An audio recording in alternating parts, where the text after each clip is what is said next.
आज बनवूया शेवभाजी। याच्यासाठी शेव घेतली, कांदा चिरून घेतलाय, कढीपत्ता, अद्रक लसूण कोथिंबीरची पेस्ट, टोमॅटो वाटून घेतलाय, घरचा मसाला, मीठ, हळद, धना पावडर।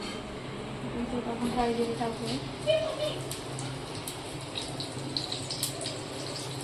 कढीपत्ता,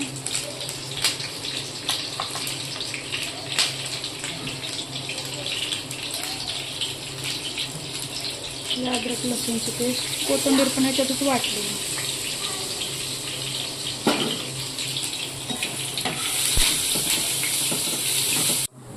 हे सगळे मसाले भाजले चांगले। आता याच्यामध्ये शेव टाकूया,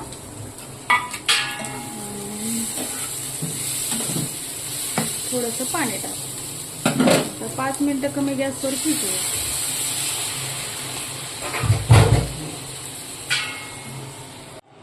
ही झाली आपली शेवभाजी तयार। व्हिडिओ आवडल्यास लाईक सबस्क्राईब करा। धन्यवाद।